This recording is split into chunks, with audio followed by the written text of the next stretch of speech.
Hi, I am Isaac Adejuan. I talk to a lot of marketers every day to learn about some of the challenges in the marketing industry. Today I'll be interviewing Adele Revella. She's the CEO of Biopersona Institute.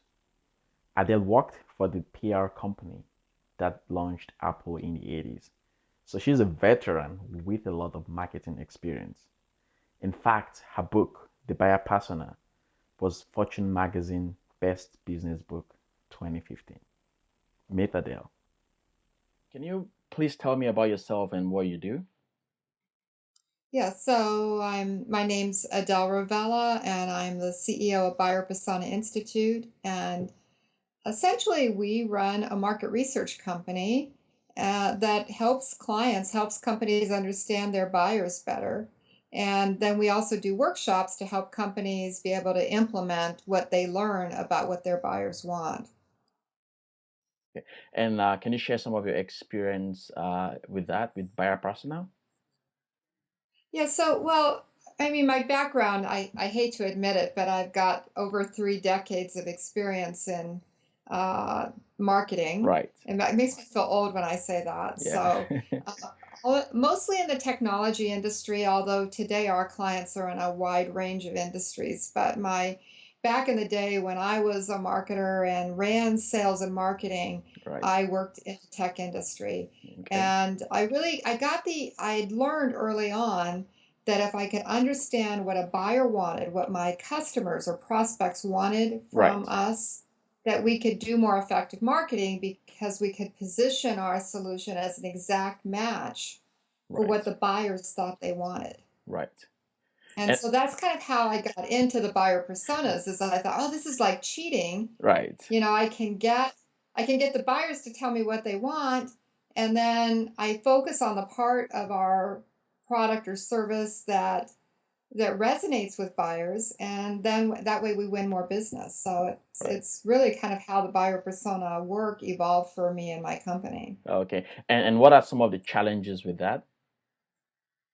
Well, the biggest problem is that companies aren't used to having this information.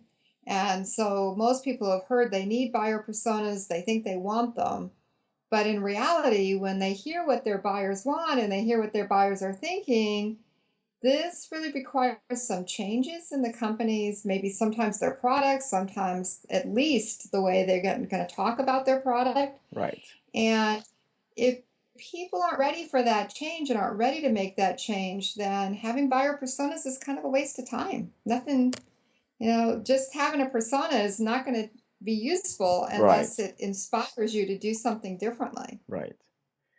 And I guess you said it yourself. You said you've been in this for a long time now. So you've been in marketing since the 80s.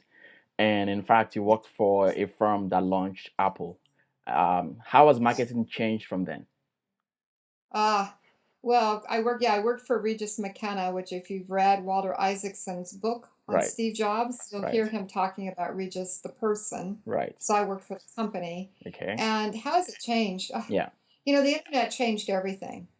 Right. Believe it or not, for a lot of people, like I actually was doing marketing before the internet, and I still remember we were sitting around saying, well, maybe this internet thing will happen, maybe this will be real, Right. because we weren't really sure in the beginning. Right. And now it's like the whole world has changed because of the internet. Right. And so the biggest way it's affected marketers is that in the old days, back Right. before the internet, Mm-hmm. salespeople could really control the buyer's perception of our products and services. So they had a lot more control Right. because buyers didn't have a way to get information unless they talked to salespeople. Right.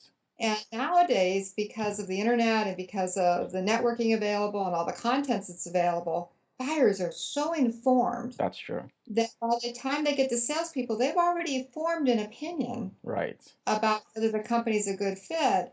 And this has put a lot more pressure on marketing and on sales Right. to change, really, to realize that they're not controlling the buyer's impression unless they get way up front in the buying process and get out there with content that's going to resonate with buyers. Right.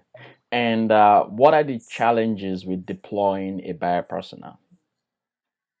Well, the biggest thing is what I talked about around change. Right. But the other part of it is that people aren't going deep enough with their buyers to get useful insight. Right. So the most frequent way that people build buyer personas is to get a hold of a nice template, and we have some too at our website, and Right. then they sit with their internal stakeholders and Right. they collect information and fill in the template, and they say, now we have a buyer persona. But I like to say that all that's doing is taking your current misinformation about your buyers or limited perception of your Right. buyer and putting it into a new format. Right. And so that's a big, big hurdle that marketers have to get past, and saying, hey, we have to actually go out and listen to buyers. We have to interview buyers in Right. a very special way in order to get deep insight into everything they're doing and thinking about as they approach this particular buying decision. And this isn't something anybody knows how to How do. to do right. And that would bring to my next question about what would you recommend marketers to be doing today? How would you, what should they be doing differently from what they're doing today? Yeah. Well, the main thing is to stop making stuff up. Okay. And that's really, I wrote my book and I dedicate the dedication in my book literally says this book is dedicated to every marketer Yeah. who questions the wisdom of making stuff up, Right. because that's what we're doing. Yeah. We're sitting in rooms and we're making something up, like what should we do, what should we say, where should we be, how should we invest our dollars, and and then somebody else comes along and says, let's make something else up, and we're just going through this sort of random regeneration of MSU. Right. And the whole idea here is to just commit ourselves that we're going to listen to buyers before we take action. Right. Okay. So, and speaking to your book there, I was really impressed because I looked it up myself, and it was Fortune magazine's best business book for 2015. How do you feel about Yes. that? Well, I was blown away, because for me, buyer personas are about marketing, and I wrote Right. the book for marketers, and I thought it might get attention of people who a limited audience that were marketing and cared about buyer personas. And here's Fortune magazine saying it's the best business book. I was astonished. Right.